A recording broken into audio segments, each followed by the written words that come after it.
ഒരു പക്ക arranged marriage. രചന ഷാന റിസ്വാൻ. അവതരണം ഷാഹുൽ മലയിൽ. എഡിറ്റിംഗ് ഫൈസൽ സിയം നൂഞ്ഞേരി. ഒരു ഉറക്കം കഴിഞ്ഞ് കണ്ണു തുറന്നപ്പോഴും ഫെബി എത്തിയിട്ടില്ലായിരുന്നു. ഫോൺ എടുത്ത് നോക്കുമ്പോൾ സമയം ഒന്നിനോട് അടുക്കുന്നു. ദാഹം തോന്നി അവൾ പുതപ്പ് മാറ്റി ബെഡിൽ നിന്ന് എഴുന്നേറ്റു. ജഗെടുത്ത് വായിലേക്ക് അമിഴ്ത്തിയപ്പോഴാണ് ഒരു തുള്ളി വെള്ളാതിരില്ലെന്നുള്ള സത്യം തിരിച്ചറിയുന്നത്. ഉറക്കച്ചടവുള്ള കണ്ണുകൾ ഒന്നുകൂടി വലിച്ചു തുറന്ന് ഡോറിനടുത്തേക്ക് നടന്നു. ലോക്കിൽ പിടിച്ച് വലിച്ചു തുറന്നു. പ്രതീക്ഷിക്കാതെ മുന്നിൽ ഒരു ആൺരൂപം കണ്ട് പേടിച്ച് സ്തംഭിച്ചു പോയി അവൾ. അവളെ പോലെ തന്നെ അയാളൊന്ന് ഞെട്ടിയിരുന്നു. റയ്യാൻ. ഒരു നിമിഷത്തെ അമ്പരപ്പിന് ശേഷം അവളുടെ ചുണ്ടുകൾ മന്ത്രിച്ചു. പേടിക്കണ്ട, ഒന്നുമില്ല. അത് പിന്നെ ഞാൻ എന്ത് പറയണമെന്നറിയാതെ വാക്കുകൾക്കായി അവളുടെ മുമ്പിൽ നിന്ന് അവൻ ബുദ്ധിമുട്ടി. അപ്പോഴും പേടി മാറാതെ അവനെ തന്നെ മിഴിച്ചു നോക്കിയായിരുന്നു ആദി. ഈ സമയത്ത് അവൻ എന്തായിരിക്കും അവിടെ ചെയ്തുകൊണ്ടിരിക്കുന്ന ചിന്തയായിരുന്നു അവളുടെ മനസ്സ് മുഴുവൻ. ഫെബിക്ക പുറത്തു പോയത് അവനും കണ്ടതാണ്. എന്നിട്ട് ഇവിടെ വന്ന് മനഃപൂർവ്വമല്ലേ? അവൾക്ക് സംശയം തോന്നാതിരുന്നില്ല. നീ വെള്ളം കുടിക്കായിരുന്നോ? പോയി കുടിച്ചോ. കയ്യിൽ മുറുകെ പിടിച്ച ജഗ്ഗിലേക്ക് നോക്കി അവൻ നല്ല രീതിയിൽ പറഞ്ഞെങ്കിലും അവളുടെ ഉള്ളിൽ തട്ടിയ ഷോക്ക് മാറിയില്ലായിരുന്നു. അപ്പോഴും അവന്റെ മുഖത്തേക്ക് നോക്കി അങ്ങനെ നിൽക്കുകയാണ്. ആദി. വീണ്ടും അവന്റെ ശബ്ദമുയർന്നു. അകത്തേക്ക് കയറി വാതിൽ വലിച്ചടച്ച് ലോക്ക് ചെയ്ത് കളഞ്ഞ അവൾ. പിടിക്കപ്പെട്ടവനെ പോലെ റെയ്ഹാൻ സ്വന്തം നെറ്റിയിലേക്ക് ആഞ്ഞടിച്ചു. ആദ്യത്തേനേക്കാൾ കൂടുതൽ ദാഹം അനുഭവപ്പെടുന്നുണ്ടായിരുന്നു ആദിക്ക്. അതിനേക്കാൾ മീതെ ഭയം തളർത്തിയത് കാരണം എല്ലാം മറന്ന് അവൾ ബെഡിലേക്ക് ഇരുന്നു. എന്നെ ഇവിടെ തനിച്ചാക്കി എന്ത് പോക്കാണ് ഫെബിക്ക പോയത്? കൂട്ടുകാരുടെ കൂടെയുള്ള അന്തിയുറക്കി ഇന്നത്തോടെ നിർത്തി കൊടുക്കുന്നുണ്ട് ഞാൻ. ഇങ്ങോട്ട് വരട്ടെ. ദേഷ്യത്തോടെ അവൾ പതിയെ ചുണ്ടനക്കി.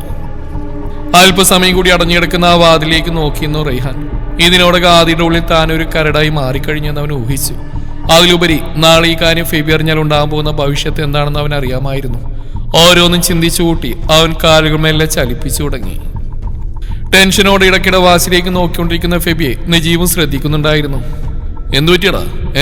എന്താ എന്റെ പ്രശ്നം? അവന്റെ മനസ്സിൽ എന്താണെന്ന് അറിയാമായിരുന്നെങ്കിലും നജീബ് വെറുതെ അങ്ങനെ ഒരു ചോദ്യം ഉന്നയിച്ചു. അത് പിന്നെ ആദി പെട്ടെന്ന് തിരിച്ചു വരേണ്ടെന്ന് ഇറങ്ങുമ്പോഴും പറഞ്ഞതാ. എന്നിട്ടിപ്പോ നേരത്തെ കാത്തിരുന്ന് മുഷിഞ്ഞ് ഉറങ്ങിപ്പോയെന്നാ തോന്നുന്നു. അല്ലെങ്കിൽ ഒരു 100 വിളിത്തിനൊക്കെ വരേണ്ടതാ. ഇതിപ്പോ ഒരു മെസ്സേജ് പോലും ഇല്ല. ഫെബിയുടെ സംസാരത്തിലെ ടെൻഷനും വെപ്രാളവും സത്യത്തിൽ നജീബിന്റെ ഉള്ളം തണുപ്പിക്കുകയായിരുന്നു. താൻ മൂലം ചതിക്കപ്പെട്ടെങ്കിലും നല്ലൊരു ഇണയെ തന്നെ അവൾക്ക് കിട്ടിയല്ലോ എന്ന് ഓർത്ത് ഇത്രയും കാലം മനസ്സിലടക്കിയ കാര്യം ഫെബിയുടെ മുമ്പിൽ അവതരിപ്പിക്കാൻ പറ്റിയ അവസരം ഇതാണെന്ന് അവൻ ഊഹിച്ചു. എങ്കിലും ചെറിയ പേടി തോന്നുന്നുണ്ടായിരുന്നു. ഒന്ന് തിരിഞ്ഞു നോക്കി. കൂടെ വന്ന ബാക്കി ഫ്രണ്ട്സെല്ലാം വലിയ വായിൽ സംസാരിച്ച് അതിനേക്കാൾ ഉച്ചത്തിൽ ചിരിക്കുകയാണ്. നജീബിന്റെ നോട്ടം വീണ്ടും ഫെബിയുടെ മുഖത്തേക്കായി. ഫോണിൽ തലകുമ്പിട്ട് ആദിയുടെ മെസ്സേജുകൾ അരിച്ചു വെറുക്കുന്നിടയിൽ നജീബിന്റെ കാട്ടിക്കൂട്ടിലൊന്നും അവന്റെ ശ്രദ്ധയിൽ പെടുന്നില്ലായിരുന്നു. ഫെബി. ഒന്നുകൂടി അവനരികിലേക്ക് നീങ്ങുന്നുകൊണ്ട് നജീബ് പതിയെ വിളിച്ചു. എന്തേ? നജീബിന്റെ പരിങ്ങിക്കളി കണ്ട് മൊത്തം ശ്രദ്ധ അവനിലേക്ക് ചെലുത്തിക്കൊണ്ട് സംശയത്തോടെ ഫെബി ചോദിച്ചു. അവന് ഒരു കാര്യം നിന്നോട് സംസാരിക്കണമെന്ന് വിചാരിച്ചിട്ട് കുറച്ചായി. ആദി അവള് പറഞ്ഞോണ്ട് നജീബ് ഫെബിയുടെ മുഖത്തേക്ക് നോക്കി. ഫെബി അതേപോലെ തന്നെ നജീബിനെ തുറിച്ചു നോക്കിയാണ്. അവൻ തന്നെ കേട്ടിരിക്കുകയാണെന്ന് മനസ്സിലാക്കിയ നജീബ് വീണ്ടും തുടർന്നു. നിനക്കെല്ലാ കാര്യങ്ങളും അറിയാവുന്നതുകൊണ്ട് ഒരു മുഖേരയുടെ ആവശ്യമുണ്ടെന്ന് എനിക്ക് തോന്നുന്നില്ല. അവളെക്കുറിച്ച് ഓർക്കുമ്പോൾ ഇപ്പോഴും മനസ്സിനകത്തൊരു വിങ്ങല. അതൊരിക്കലും പഴയ ഇഷ്ടം അതേപടി ബാക്കി നിൽക്കുന്നുണ്ടല്ല. മറിച്ച് ഞാൻ അവളോട് ചെയ്തു പോയ വഞ്ചനയുടെ ആഴത്തെക്കുറിച്ച് ഓർത്ത് ഉള്ളൂർന്ന് അവളോടും സംസാരിക്കണമെന്ന് ആഗ്രഹമുണ്ടായിരുന്നു എനിക്ക്. വേറൊന്നിനും വേണ്ടിയല്ല, ഒരു ക്ഷമ ചോദിക്കാൻ. നീ അവളെയാണ് വിവാഹം ചെയ്യുന്ന പറഞ്ഞപ്പോൾ നഷ്ടപ്പെട്ട മനസ്സമാധാനമാണ് എൻ്റേത്. അത് തിരിച്ചിട്ടുണ്ടെങ്കിൽ ഇങ്ങനെ തുറന്നൊരു സംസാരം നടത്തിയേ പറ്റൂ. പറഞ്ഞിരുന്നപ്പോഴേക്കും ഉള്ളിലുള്ള വിഷാദാവിന്റെ മുഖത്തേക്ക് കൂടി നെളിച്ചിരുന്നു. ഇനിയൊരു സംസാരത്തിന്റെ ആവശ്യമൊന്നും തോന്നിയില്ല. ആദിയുടെ മനസ്സിലിപ്പോൾ നീയില്ല, പഴയ ഒരു കാര്യങ്ങളില്ല. അവൾക്ക് ഇതിനോട് ദേഷ്യവുമില്ല. ഫെബിയുടെ ഉള്ളിലെ കുശുമ്പനായ ഭർത്താവ് ഉണർന്നു. എത്ര അടുത്ത കൂട്ടുകാരനാണെന്ന് പറഞ്ഞാലും ഒരിക്കൽ ഹൃദയം കൊണ്ട് പ്രണയിച്ചതാണ് അവർ. സംസാരിക്കാനൊരു ഇട കൊടുത്ത് പഴയതൊക്കെ പൊടി തട്ടിയെടുക്കാൻ ഇനിയൊരു അവസരം കൊടുക്കണം. ചിന്തിക്കുന്നതിനോടൊപ്പം നജീബ് പണ്ട് പറയാറുണ്ടായിരുന്ന അവരുടെ പ്രണയ നിമിഷങ്ങൾ ഓരോന്നും അവന്റെ മനസ്സിലേക്ക് ഇരച്ചെത്തി. ദേഷ്യമോ സങ്കടമോ കുശുമ്പോ അസൂയയോ അവന്റെ മനസ്സിൽ അപ്പോൾ ഉടലെടുത്ത വികാരം എന്താണെന്ന് അവന് തന്നെ അറിയുന്നുണ്ടായിരുന്നില്ല. ഫെബി പ്ലീസ്റ്റാ, ഞാൻ നസ്രിയോടും പറഞ്ഞു എനിക്ക് ആദ്യയോട് ഉള്ളവരും സംസാരിക്കണമെന്ന്, ഒരു സോറി പറയണമെന്ന്. അവൾ കുഴപ്പമൊന്നുമില്ല. അതിനേക്കാൾ കഷ്ടാവില്ലേ നീ? മനസ്സിലൊരു ഭാരം വെച്ച് എനിക്കിങ്ങനെ തള്ളി നീക്കാൻ പറ്റുന്നില്ല. ഫെബിയുടെ മനസ്സ് വായിച്ചെടുത്ത പോലെ അവൻ നിന്ന് കേണു. ഇല്ലടാ, അവൾ കേൾക്കാൻ കൂട്ടുകയാണെങ്കിൽ നീ സംസാരിച്ചോ, എനിക്കൊരു പ്രോബ്ലം ഇല്ല. അങ്ങനെ കൂടിക്കാഴ്ചക്ക് വലിയ താല്പര്യമൊന്നുമില്ലെങ്കിലും അവന്റെ മാനസികാവസ്ഥ മനസ്സിലാക്കി ഫെബി സമ്മതം മൂടി. തുറന്നിട്ട ജാലകത്തിലൂടെ തഴുകിപ്പോകുന്ന തണുത്ത കാറ്റിൽ പോലും മുലയാതെ ആദ്യം അങ്ങനെ ബെഡിൽ തറഞ്ഞിരുന്നു. മനസ്സിൽ മുഴുവൻ അല്പം മുമ്പ് കഴിഞ്ഞുപോയ സമ്പത്തിൽ ചെറഞ്ഞു നിൽക്കുകയാണ്. ഇതിനു മുമ്പ് ഇതേപോലെ റെയ്ഹാന ഡോർ മുമ്പിൽ കണ്ടതാണ് അവൾക്ക് ഇത്രയും വെറി തോന്നുന്നത്.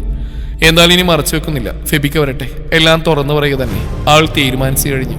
പെട്ടെന്നാണ് കാറിന്റെ ശബ്ദം കേൾക്കുന്നത്. അവൾ എഴുന്നേറ്റ് പോയി ജനൽ വഴി പുറത്തേക്ക് നോക്കി. മുറ്റത്ത് നീളത്തിൽ കാണുന്ന ആ 2 വര പ്രകാശം അവന്റെ കാറിന്റെ തന്നെയാണെന്ന് മനസ്സിലാക്കി അവൾ പുറത്തേക്ക് കടന്നു. സിറ്റ് ഔട്ടിലേക്ക് കയറും വഴി ആദിയുടെ ഫോണിലേക്ക് വിളിച്ചെങ്കിലും റിങ് ചെയ്ത് തീർന്നല്ലാതെ അറ്റൻഡ് ചെയ്തില്ല. ഉറങ്ങിപ്പോയതായിരിക്കുമെന്ന് കരുതി ഒരു തവണ കൂടി ഡയൽ ചെയ്യാൻ ഒരുങ്ങുമ്പോഴാണ് ഫ്രണ്ട് ഡോർ തുറക്കപ്പെടുന്നത്. മുന്നിൽ നിൽക്കുന്ന ആളെ കണ്ട അവന്റെ മിഴികൾ ഒന്നുകൂടി വിടർന്നു വന്നു. പൂമുഖവാതിൽക്കൽ സ്നേഹം വിടർത്തുന്ന പൂന്തിങ്കളാവുന്നു ഭാര്യ. ഈ ഗാനമുത്ത് ഉറങ്ങിയില്ലായിരുന്നോ? കൈ നീട്ടി ചോദിച്ചുകൊണ്ട് അവൻ അരികിലേക്ക് ചെന്നു മുഖം വീർപ്പിച്ചുകൊണ്ട് അവൾ എന്നെ തുറിച്ചു നോക്കി. സോറിടാ, ഞാൻ മനഃപൂർവ്വമല്ല, ആ മാറി വിടായിട്ടല്ലേ. അതിനവളൊന്നും മിണ്ടിയില്ല. അകത്തേക്ക് തിരിഞ്ഞടന്നു. വാതിൽ ലോക്ക് ചെയ്ത് അവനോടെ പുറകെ പോയി. ബെഡ്റൂമിലേക്ക് കയറിയപ്പോൾ തൊട്ട് അവളെന്നും മിണ്ടിപ്പിച്ചെടുക്കാൻ വേണ്ടി ഓരോന്ന് കുത്തി കുത്തി ചോദിക്കുന്നുണ്ട് അവൻ. 1-2 വാക്കിൽ എല്ലാത്തിനും മറുപടി കൊടുത്തവൾ, അതും നല്ല കനത്തിൽ തന്നെ. അവളെ തൊട്ടും തലോടിയും സമാധാനത്തോടെ വീണ്ടും ഓരോന്നും ചോദിച്ചുകൊണ്ടിരുന്നവൻ. ചിലതിനൊക്കെ മയത്തിൽ മറുപടി വന്നെങ്കിൽ മറ്റു ചിലതിന് തുറിച്ചോട്ടം മാത്രമായിരുന്നു. ഒന്ന് ഫ്രഷായി വരാമെന്നും പറഞ്ഞ് ബാത്റൂമിലേക്ക് പോയതും ബെഡിൽ കയറി അവൾ തലവഴി പുതപ്പിട്ട് മൂടി. മുഖം വീർപ്പിച്ച് കാണിച്ചെങ്കിലും അവനെത്തിയോടെ മനസ്സമാധാനം വീണ്ടിട്ടി അവൾക്ക്. കോളേജിലേക്ക് ഇറങ്ങുന്നതിന് മുന്നേ ആദ്യോടൊന്ന് പറയാൻ വേണ്ടി അവളെ അന്വേഷിച്ച് നടക്കുകയായിരുന്നു ഫെബി.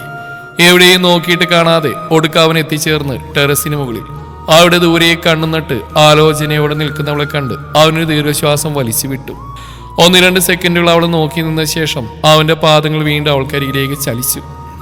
പ്രതീക്ഷിക്കാതെ പെട്ടെന്ന് തന്നെ അടിവയറിലേക്ക് ചേർന്ന് വരുന്ന ആ ബലിഷ്ഠമായ കൈകൾ കണ്ട് ഒരു നിമിഷം അവൾ ഞെട്ടിപ്പിടഞ്ഞെങ്കിലും സെക്കൻഡുകൾക്കുള്ളിൽ അത് ഫെബിയാണെന്ന് തിരിച്ചറിഞ്ഞു കഴിഞ്ഞു. കഴിഞ്ഞ രാത്രിയിലുണ്ടായ അനുഭവത്തിന്റെ ഓർമ്മകളിൽ തളഞ്ഞു കിടക്കുകയായിരുന്നു അപ്പോഴും അവളുടെ മനസ്സ്. ആ നിമിഷം തന്നെ എല്ലാം ഫെബിയോട് പറഞ്ഞാലോ എന്നായി അവളുടെ ചിന്ത മുഴുവൻ. പിണക്കം മാറിയില്ലേ? ഏറെ സ്നേഹത്തോടെ ചോദിച്ചുകൊണ്ട് അവളുടെ ഷോട്ടിലേക്ക് അവൻ മുഖം ചേർത്ത് വെച്ചു. ആ കരിമഷി കണ്ണുകൾ കൂമ്പി അടഞ്ഞ് ചുണ്ടിലൊരു നേർത്ത പുഞ്ചിരി വിരിഞ്ഞു. അവളുടെ കൈവിരലുകൾ അവന്റെ മുടിയിൽ പതിയെ പിടിമുറുക്കി. സോറി പറഞ്ഞില്ലേ? എന്നിട്ടും ഞാൻ ഇന്നലെ കുളി കഴിഞ്ഞ് വന്നപ്പോഴേക്കും ഉറങ്ങിക്കളഞ്ഞു. നീ എന്നെ തനിച്ചാക്കി പോയി അങ്ങനെ ഇരിക്കും. അതേ നിൽപ്പിൽ തന്നെ അവർ സംസാരം തുടർന്നു. ആ കാഴ്ചയും കണ്ടാണ് നനഞ്ഞ തുണികൾ വിരിച്ചിടാൻ വേണ്ടി സോന ടെറസിലേക്ക് കടന്നു വരുന്നത്. അവളുടെ നെഞ്ചിൽ പെട്ടെന്നൊരു ഭാരം വന്ന് നിറഞ്ഞു. ഒട്ടും താല്പര്യമില്ലാത്തൊരു കാഴ്ചയിൽ അസൂയയും കുശുമ്പും ദേഷ്യവും എല്ലാം അവളുടെ ഉള്ളിൽ ഒരുപോലെ കുമിഞ്ഞു വന്നു. ഭ്രാന്തി പിടിച്ച് അവൾ തിരികെ ഇറങ്ങി ഓടി. ഞാൻ പുറപ്പെടുന്ന സമയത്ത് നിന്നെ അവിടെയും കാണാനായിട്ട് തിരക്കി വന്ന ഒന്ന് പറഞ്ഞിട്ട് പോവാന്ന് കരുതി. അവളുടെ ഷോട്ടിൽ അമർത്തി വെച്ച മുഖം പിൻവലിച്ചുകൊണ്ട് അവൻ പറഞ്ഞു. ആ നിമിഷം ഇന്നലെ ഉണ്ടായത് പറയാനായി അവളും മുതിർന്നു. പക്ഷെ അതിനു മുന്നേ വീണ്ടും അവന്റെ ശബ്ദം ഉയർന്നിരുന്നു. ആദി വിളിച്ചുകൊണ്ട് അവൻ ഒന്നുകൂടി അവളെ തനിക്ക് അഭിമുഖമായി തിരിച്ചു നിർത്തി. എന്താണെന്നുള്ള ഭാവത്തിൽ അവളുടെ നോട്ട് അവന്റെ മിഴികളിലേക്ക് എത്തി. നജീബിന് നിന്നോടും സംസാരിക്കണമെന്ന്. ഫെബിയുടെ വായിൽ നിന്ന് ആ പേര് കേട്ടതോടെ സ്വിച്ച് ഇട്ട പോലെ ആദിയുടെ മുഖം മാറി. എന്തിന്? അവളുടെ മുഖം ഒന്നുകൂടി ഇരുണ്ടു. അതൊന്നും എനിക്കറിയില്ല, നിന്നോട് ഉള്ളവർന്നും സംസാരിക്കണമെന്ന് പറഞ്ഞവൻ. മറുപടി ഒരു മുകളിൽ ഒതുക്കിയെന്നല്ലാതെ അതേക്കുറിച്ച് കൂടുതലൊന്നും ചോദിച്ചില്ല അവൾ. സമയം വൈകിയെന്ന് പറഞ്ഞ് വേഗം അവനെ വിളിച്ച് താഴേക്ക് ഇറങ്ങി. ഡേ, എന്നാലും നീ എന്നോട് പറഞ്ഞില്ലല്ലോ നജീബായിരുന്നു പണ്ടത്തെ നിന്റെ നിശ്ചയ്ക്കെന്ന്. സ്വല്പം സങ്കടത്തോടെ അവൻ പരാതിപ്പെട്ടു.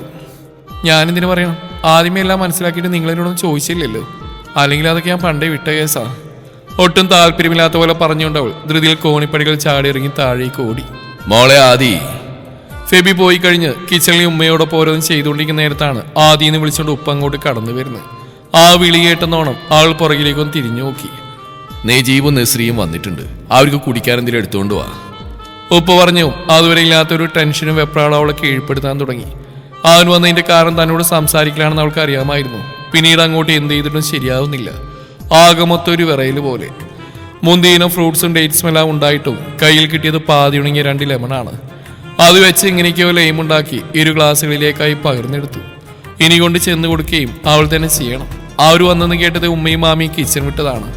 എല്ലാ സഹായത്തിനും വിളിക്കുന്ന റയ്ഹാനെ നേരിൽ കണ്ടിട്ട് പോലും ഇന്ന് അവന്റെ മുഖത്തേക്ക് നോക്കിയില്ല. ചിന്തിച്ചുകൊണ്ട് അവൾ ഗ്ലാസുകൾ കയ്യിലേക്ക് എടുത്ത് അവരെ ലക്ഷ്യം വെച്ച് നടന്നു. ഡൈനിങ്ങിലെ സെറ്റിൽ ഉമ്മയോടും മാമിയോടൊപ്പം ഇരുന്ന് സംസാരിക്കുകയാണ് നസ്രി. ഒരു ഗ്ലാസ് ജ്യൂസ് എടുത്ത് അവൾക്ക് നേരെ നീട്ടുമ്പോൾ നിറഞ്ഞ പുഞ്ചിരിയായിരുന്നു ആ മുഖത്ത്. അതുകൊണ്ട് ആദ്യം ഒന്ന് ചിരിച്ചെന്ന് വരുത്തി. നജീബുണ്ട് പുറത്ത്, അവനെ കൊണ്ടുപോയി കൊടുക്കുമോളെ. മാമി പറഞ്ഞു. മനസ്സിലാ മനസ്സോടെ ആദിയുടെ കാലുകൾ ഫ്രണ്ട് ഭാഗത്തേക്ക് ചലിച്ചു. ജ്യൂസ്. മുറ്റത്ത് റയ്യാനോടൊപ്പം കളിച്ചുകൊണ്ടിരിക്കുകയായിരുന്ന മോളെയും നോക്കി ഇരിക്കുകയായിരുന്നു നജീബ്. പെട്ടെന്നാണ് പരിചിതമായ ശബ്ദം അരികിൽ നിന്ന് കേൾക്കുന്നത്. തലയിരിച്ചു നോക്കുമ്പോൾ കയ്യിൽ ജ്യൂസുമായി ആദി നിൽക്കുന്നു. അവനത് വാങ്ങിച്ചു. ആദി തിരിഞ്ഞടക്കാൻ ഒരുങ്ങിയതും പെട്ടെന്ന് അവനവളുടെ ഷോളിന് മുമ്പിൽ പിടുത്തമിട്ടു. ആദി പ്ലീസ്, ഒരു മിനിറ്റ്. അവളുടെ കാലുകൾ സ്റ്റെക്കായി. ആദി എനിക്ക് ഒന്നും മനഃപൂർവ്വമല്ല. അവന്റെ തുറന്നു പറച്ചിൽ അരിശമൂത്ത് അവൾ അവന് നേരെ വെട്ടിത്തിരിഞ്ഞു. അല്ലേ? മനഃപൂർവ്വല്ലേ നിങ്ങൾ കാണിച്ചു കൂട്ടിയെന്നും? ഞാനിരിക്കും അവളുമായിട്ട് കോണ്ടാക്ട് വെച്ച പിന്നെ എന്തുദ്ദേശത്തിലാ? പറയുന്നതിനോടൊപ്പം അവൻ കൈവശപ്പെടുത്തിയിരുന്ന ഷോൾ ഒറ്റവലിക്ക് തട്ടിപ്പറിച്ചെടുത്തിരുന്ന അവൾ. ശരിക്കും നിങ്ങൾ ചതിച്ച എന്നെയാ, എന്റെ സ്നേഹത്തെ, വിശ്വാസത്തെ, എന്റെ എല്ലാം എല്ലാം നിങ്ങൾ പ്രണയിച്ചു പോയി എന്ന ഒറ്റ കാരണം കൊണ്ട് ഞാനെന്ന വ്യക്തി കോമാളിയാക്കപ്പെട്ടു. പ്രണയം നഷ്ടപ്പെട്ടു പോയ വേദനയിൽ നിങ്ങൾക്ക് വേണ്ടി ഒഴുക്കി തീർത്ത എന്റെ കണ്ണുനീർ തുള്ളികളോട് പോലും വെറുപ്പാണ് എനിക്കിപ്പോ. നിങ്ങളിപ്പോരത്തിന് വേണ്ടിയാണല്ലോ എന്റെ നല്ല സമയം മുഴുവൻ ഞാൻ കരഞ്ഞിരുന്ന് നഷ്ടപ്പെടുത്തിയത്. അവളുടെ മിഴികൾ ദേഷ്യം കൊണ്ട് കത്തിയെരിഞ്ഞു. ആദി പ്ലീസ്. കുറ്റബോധം കൊണ്ട് അവന്റെ നെഞ്ചിനകത്ത് നീറ്റിൽ വന്ന് തുടങ്ങിയിരുന്നു. മനസ്സിലുള്ള ദേഷ്യം പ്രകടിപ്പിച്ചു കഴിഞ്ഞുകൊണ്ടോ അവന്റെ ചുവന്ന മിഴികൾ കണ്ടുകൊണ്ടോ എന്തോ അവളും തണുത്തു. ഒരു ദീർഘനിശ്വാസം വലിച്ചിട്ടുകൊണ്ട് തന്നെ താൻ നിയന്ത്രിച്ചു. കഴിഞ്ഞു ഇപ്പൊ എന്റെ മനസ്സിൽ അതേക്കുറിച്ചൊരു ഓർമ്മ പോലുമില്ല. വിധി ഇങ്ങനെയൊക്കെയായിരുന്നു. അതിൽ മറന്നൊന്നും ഉള്ള ജീവിതം കൂടി കളയേണ്ട ഇനി. പറഞ്ഞുകൊണ്ട് അവൾ നെജീവിന്റെ മുഖത്തേക്ക് നോക്കി. ബ്രദറായിട്ടോ ഫ്രണ്ടായിട്ടോ എങ്ങനെ വേണേലും കാണാൻ നിനക്കെന്നെ. തിരിച്ചു നീയും എനിക്ക് അങ്ങനെ തന്നെ ആയിരിക്കും.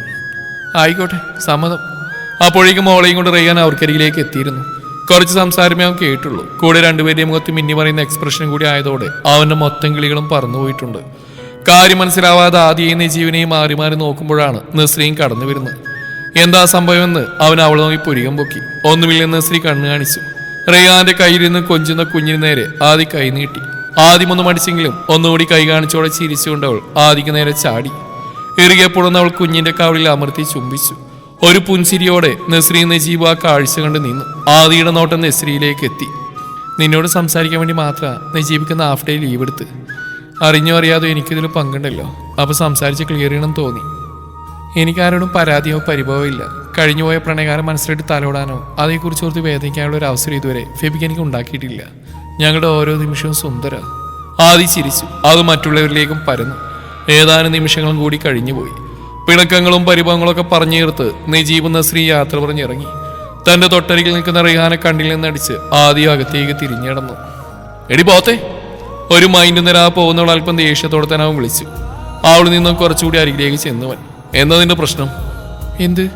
മോതേക്ക് പോലും നോക്കുന്നില്ല. ഇങ്ങനെയൊന്നും ആയിരുന്നില്ലല്ലോ നീ. ഏയ് എനിക്ക് കുഴപ്പമൊന്നുമില്ല. എനിക്ക് ഒരു ദൂരം തോന്നുന്ന ഉഴപ്പം മട്ടിൽ പറഞ്ഞുകൊണ്ട് അവൾ വീണ്ടും നടക്കാനൊരുങ്ങിയതും റിഹാൻ ഇടയിൽ കയറി. നോക്കടി, നിന്റെ മനസ്സിൽ കടന്നുകൂടിയിരിക്കുന്ന എന്താണെന്ന് എനിക്ക് വ്യക്തമായിട്ട് അറിയാം. അർദ്ധരാത്രി പ്രതീക്ഷിക്കാതെ നിന്നെ റൂമിന് മുമ്പിൽ കാണുമ്പോൾ തീർച്ചയായിട്ടും നിന്റെ ഉള്ളിൽ തെറ്റിദ്ധാരണകൾ വന്ന് നിറഞ്ഞേക്കാം. പക്ഷെ സത്യതല്ല. അങ്ങനെ ഒരു ദുരുദ്ദേശം വെച്ചല്ല ഞാനവിടെ വന്നിന്ന്. എങ്ങനെ നിന്നെ പറഞ്ഞ് വിശ്വസിപ്പിടുന്ന എനിക്ക് അറിയില്ലടി. നീ എന്നെ ഇങ്ങനെ അവോയ്ഡ് ചെയ്യുമ്പോൾ എന്ന പോലെ എനിക്ക് വല്ലാണ്ട് ഫീൽ ചെയ്യുന്നു. റിയാന്റെ മുഖം മങ്ങി. അതുകൊണ്ട് ആദ്യം വിഷമം തോന്നി. സോറിടാ, എന്തൊക്കെയോ ചിന്തിച്ചു കൂട്ടി കാട് കയറി ഞാൻ. പോടെ, സാറില്ല. ഇപ്പം എന്നോട് പിണക്കൊന്നുമില്ലല്ലോ? ഇല്ല. പറയുന്നതിനോടൊപ്പം ആദിയുടെ മുഖത്ത് തെളിഞ്ഞ പുഞ്ചിരി വിടർന്നു. റിഹാന്റെ മനസ്സിൽ ആശ്വാസം നിറഞ്ഞു. ആ, ഒരു കാര്യം കൂടി. കുറച്ചു മുന്നേ ഇവിടെ ഇറങ്ങിയത് എന്തായിരുന്നു? ഓ അതോ, വിശദമായിട്ട് പറഞ്ഞുതരാം, വാ. അവളുടെ ചൂടുകളെ പിന്തുടർന്നുകൊണ്ട് അവനും നടന്നു. വീട്ടുമുറ്റത്ത് കാർ വന്നിന്നു. പതിവ് പോലെ അവന്റെ മിഴികൾ ആദിയെ തിരഞ്ഞു. അല്പം മുന്നേ നജീബ് വിളിച്ചു പറഞ്ഞ കാര്യങ്ങളായിരുന്നു മനസ്സ് നിറയെ. ആദിയുടെ സംസാരത്തിൽ 1000 വട്ട അഭിമാനത്തോടെ ഫെബിയുടെ പേര് വന്നത് നജീബിനെ അത്ഭുതപ്പെടുത്തിയിരുന്നു. കുറഞ്ഞ ദിനങ്ങൾ കൊണ്ട് തന്നെ അവരുടെ ദാമ്പത്യം അത്രമേൽ ദൃഢപ്പെട്ട് കഴിഞ്ഞു എന്നർത്ഥം. വണ്ടിയിൽ നിന്നിറങ്ങി അവൻ അകത്തളത്തിലേക്ക് കാറെടുത്തു വെച്ചു. വിശാലമായ ഡൈനിങ്ങിലെ സെറ്റിൽ റെയ്ഹാനും കൂടെ ആദി ഇരിക്കുന്നുണ്ട്. വലിയ സംസാരത്തിലാണ് രണ്ടുപേരും. മിക്ക ദിവസങ്ങളിൽ കയറി വരുമ്പോൾ ഈ കാഴ്ച പതിവുള്ളതാണ്. സംശയിക്കത്തക്ക വിധത്തിലൊന്നും അവർക്കിടയിൽ നടക്കുന്നില്ലെങ്കിലും കുറച്ചു സമയം അവർ തന്നെ നോക്കിയെന്ന് പോയി അവൻ. ഇതിപ്പോ അവൾക്ക് ഭർത്താവ് രണ്ടാ, പകലൊന്നും രാത്രിയൊന്നും. പെട്ടെന്ന് പുറകിൽ നിന്നും ആ ശബ്ദമുയർന്നു. ഞെട്ടിക്കൊണ്ട് ഫെബി തിരിഞ്ഞു നോക്കി. സോന. ഈ പോക്ക് പോയാൽ മിക്കവാറും നീ ഔട്ടാവും. അവളെയും കൊണ്ട് അവൻ പോവുകയും ചെയ്യും. പണ്ടേ ഞാൻ പറഞ്ഞതാ എന്നെ എങ്ങാനും കെട്ടിക്കോളാം. അപ്പൊ ഞാൻ നിന്റെ സ്റ്റാറ്റസിന് ചേരില്ല. അനുഭവിച്ചോ, നന്നായി അനുഭവിച്ചോ. അവനെ പരിഹസിച്ചുകൊണ്ടവൾ തിരിഞ്ഞടന്നു. ഞാനൊന്ന് ഫെബിക്കയോട് മിണ്ടാൻ പാടില്ല, അവന് നോക്കാൻ പാടില്ല, അറിയാതെ പോലും അവർക്കിടയിലേക്ക് കയറി ചെല്ലാൻ പാടില്ല. എന്നിട്ട് അവനോ ഏത് നേരവും ആദ്യം എന്ന് വിളിച്ച് അവളെ ഒലിപ്പിച്ചുകൊണ്ട് നടക്കുന്നു. ഇന്നത്തോടെ ശരിയാവില്ല. അതിനുള്ള കാരണം ഫെബിക്കാന്റെ മനസ്സിലേക്ക് ഊരിയിട്ട് കൊടുത്ത് ആരോടൊക്കെയുള്ള വൈരാഗ്യം തീർത്ത പോലെ സോനയുടെ മനസ്സ് ആനന്ദം കണ്ടെത്തി. പക്ഷേ ഫെബിയുടെ ഉള്ളം നിറയെ മറ്റു പല ചിന്തകളാൽ നിറയുകയായിരുന്നു. ഒന്നുകൂടി റെയ്ഹാനെയും ആദിയെ നിരീക്ഷിച്ച ശേഷം അവരെ മറികടന്നവൻ മുന്നിലേക്ക് നടന്നു. ഫെബിക്ക. ഒരക്ഷരം ഉരിയാടാതെ പോകുന്നവനെ തെല്ല അത്ഭുതത്തോടെ വിളിച്ചവൾ. എന്ത് വേണമെന്ന വാദത്തിൽ ഫെബി അവളെ തിരിഞ്ഞു നോക്കി. ഇതെന്താ മിണ്ടാതെ പോകുന്നത്? എന്നെ കാണാനോ കേൾക്കാനോ സമയമുണ്ടോ നിനക്ക്? കൂടെയുള്ളവൻ ലയിച്ചു പോയില്ലേ? ഉള്ളിൽ നിറയും ദേഷ്യം മറച്ചു വെക്കാതെ പറയുന്നവനെ കണ്ട് ആദി റെയ്ഹാനും മുഖാമുഖം നോക്കി. അപ്പോഴേക്കും ഫെബി സ്റ്റെപ്പ് കയറി തുടങ്ങിയിരുന്നു. ചെല്ല്, കെട്ടിയൊന്നല്ല കലിപ്പില്ല. ക്ഷീണിച്ച് കയറി വന്നപ്പോൾ നീ മൈൻഡ് ചെയ്തില്ലല്ലോ, അതിനെയാണെന്ന് തോന്നുന്നത്. കൂളായി പറഞ്ഞുകൊണ്ടാൻ പുറകിലായി ആദ്യം മുറിയിലേക്ക് പറഞ്ഞു വിട്ടെങ്കിലും റെയ്ഹാന്റെ ഉള്ളിലും ഒരു കനലെരിഞ്ഞു തുടങ്ങിയിരുന്നു. കുറച്ചു നേരത്തെ ഫെബിയുടെ മുഖത്ത് പ്രകടമായ ദേഷ്യത്തിന്റെ കാരണം എന്താണെന്ന് അവൻ ഊഹിച്ചെടുത്ത് കഴിഞ്ഞിരുന്നു. മുറിയിലേക്ക് കയറി ചെല്ലുമ്പോൾ കണ്ണാടി നോക്കി ഷർട്ടിന്റെ ബട്ടൺസ് ഓരോന്നായി അഴിക്കായിരുന്നു ഫെബി. അവന്റെ മുഖത്ത് തളം കെട്ടിക്കിടക്കുന്ന നിരാശ അവൾ കാണാമായിരുന്നു. പിന്നിലൂടെ ചെന്ന് അവനെ വട്ടം പിടിച്ച് പുറത്തുനിന്ന് അമർത്തി ചുംബിച്ചു അവൾ. ആ പ്രവൃത്തിയിൽ അവന്റെ ഉള്ളം അല്പമൊന്ന് തണുത്തു. റയാന്റെ കൂടെ ഇരിക്കുന്ന ഇഷ്ടമല്ലെങ്കിൽ ഇനി ഞാനങ്ങനെ ചെയ്യില്ല. നിങ്ങൾ വേണ്ടാന്ന് പറഞ്ഞാൽ പിന്നെ അവന്റെ മുഖത്തേക്ക് പോലും നോക്കില്ല ഞാൻ. ഫെബി ഒന്നും പറഞ്ഞില്ല. തന്നെ ചുറ്റിപ്പിടിച്ച് അവളുടെ കൈ ഒടുവിച്ച് മുന്നിലേക്ക് കൊണ്ടുവന്നു. സങ്കടം നിറഞ്ഞവളുടെ മിഴികളിലേക്ക് നോയിക്കൊണ്ട് മൂർത്താവിലൂടെ ഒന്ന് വിരലോടിച്ചു. അത് മതിയായിരുന്നു അവൾക്ക്. മനസ്സ് തണുത്തു. ചൊടികൾ പുഞ്ചിരിയാൽ വിടർന്നു. ആദ്യം നിനക്കറിയാത്തൊരു കാര്യമുണ്ട്. കേൾക്കുമ്പോൾ നീ ടെൻഷൻ ആവരുത്. എന്താന്ന് വെച്ചാ അവൻ റെയ്ഹാൻ. റെയ്ഹാൻ ബാക്കി പറയാൻ മടിച്ചിരിക്കുന്ന ഫെബിയെ നോക്കി അവൾ സംശയത്തോടെ നെറ്റി വിളിച്ചു. റെയ്ഹാൻ അവനൊരു കേസിലെ പ്രതിയാ. പ്രതിയോ? അവിശ്വസനീയതയോടെ ആദിയുടെ കണ്ണുകൾ മിഴിഞ്ഞു വന്നു. എന്ത് കേസ്? സ്ത്രീ പീഡനം. എന്താ ഫെബിക്ക പറഞ്ഞ്? എന്താ? വിശ്വാസം വരാതെ അവൾ വാ പൊളിച്ചു. എനിക്കറിയില്ലടി, അത്രയും വലിയൊരു നീചപ്രതി അവൻ ചെയ്തോന്ന് എനിക്ക് ഇപ്പോഴും അറിയില്ല. സംഭവത്തിന്റെ സത്യാവസ്ഥ എന്നാണ് ഇപ്പോഴും എനിക്ക് മനസ്സിലായിട്ടില്ല. എന്നെ വിശ്വാസമില്ലെന്ന് എനിക്കൊന്ന് ചോദിച്ച് പറവട്ട് അവൻ എൻ്റെ മുമ്പിൽ വന്നു നിന്നിട്ടുണ്ട്. തെളിവുകളെല്ലാം അവനെതിരാണ്. പിന്നെ അങ്ങനെ പൂർണ്ണമായിട്ട് ഞാൻ അവനെ വിശ്വസിക്കും. പക്ഷെ അവൻ അങ്ങനെ ചെയ്യോ? ആലോചിച്ചിട്ട് ഇതുവരെ എനിക്കൊരു എത്തുംപിടിയും കിട്ടിയിട്ടില്ല. ഉണ്ടാവാതിരിക്കട്ടെ. ഇതൊക്കെ വെറും തെറ്റിദ്ധാരണകൾ മാത്രമാവട്ടെ. അതാണ് എൻ്റെ പ്രാർത്ഥനയെങ്കിലും അവൻ്റെ കാര്യത്തിൽ ഉറപ്പില്ലാത്ത സ്ഥിതിക്ക് എപ്പോഴും നമ്മൾ കരുതിയിരിക്കണം. കാരണം സ്വന്തം ഉപ്പയെ പോലും വിശ്വസിക്കാൻ പറ്റാത്തൊരു കാലഘട്ടത്തിലൂടെയാണ് കടന്നു പോകുന്നത്. അപ്പൊ പിന്നെ എന്ത് ഭർത്താവിൻ്റെ അനിയൻ? അതുകൊണ്ടാ നിങ്ങൾ രണ്ടുപേരും ഒരുമിച്ച് കാണുമ്പോൾ ഉള്ളിൻ്റെ ഉള്ളിൽ എനിക്കൊരു വല്ലായ്മ തോന്നുന്നു. അല്ലാതെ ഒരിക്കലും നിന്നുള്ള വിശ്വാസിക്കാനുള്ളത്. മനസ്സിലാവുന്നുണ്ടോ? വാത്സല്യത്തോടെ അവനോടെ കവിളിലൂടെ ഒന്ന് തഴുകി വിട്ട് ഒന്ന് മൂളിക്കൊണ്ട് തളർച്ചയോടെ അവൾ ബെഡിലേക്ക് ഇരുന്നു. റെയ്ഹാൻ ഇത്രയും മോശമായൊരു കഴിഞ്ഞ കാലം ഉണ്ടായിരുന്നെന്ന് വിശ്വസിക്കാൻ അവൾക്കും പ്രയാസം തോന്നി. അതിനേക്കാൾ അവളിൽ നടക്കം സൃഷ്ടിച്ചത് ഫെബി ഇല്ലാത്ത 2 നേരങ്ങളിൽ അവൻ തന്നെ ബെഡ്റൂമിന്റെ വാതിക്കൽ വന്ന നിമിഷങ്ങൾ ഓർത്തപ്പോഴാണ്. എന്നിട്ടും അങ്ങനെയൊരു സംഭവം ഉണ്ടായെന്ന് ഫെബിയോട് വിളിച്ചു പറയാൻ കഴിയാത്ത വിധം അവളുടെ നാവ് ബന്ധിക്കപ്പെട്ടു. എന്തോ ഒന്ന് തടസ്സം നിൽക്കുന്ന പോലെ. പേടിക്കണ്ട, ഒന്ന് കരുതിയിരിക്കാൻ വേണ്ടി പറഞ്ഞതേ ഉള്ളൂ. തകർന്ന മനസ്സുമായുള്ള ആ ഇരിപ്പ് കണ്ട് ഫെബി അവളുടെ അരികെ ചേർന്നു. പക്ഷെ അവന്റെ ആശ്വാസ വാക്കുകൾക്കൊന്നും തന്നെ അവളുടെ മനസ്സിനെ തണുപ്പിക്കാൻ കഴിഞ്ഞില്ല. ഉള്ളു മുഴുവൻ കുറച്ചു മുന്നേ കേട്ട വാർത്തയുടെ ഷോക്കിൽ കുടുങ്ങിക്കിടക്കുകയായിരുന്നു. അല്പനേരം കൂടി അവളോടൊപ്പം ഇരുന്ന് കുറച്ചെങ്കിലും അവളെ ഒന്ന് സമാധാനപ്പെടുത്തിയതിനു ശേഷമാണ് അവൻ ബാത്റൂമിലേക്ക് കയറിപ്പോയത്. തുടരും ഈ കഥയുടെ ബാക്കി ഭാഗം നാളെ ഇതേ സമയം.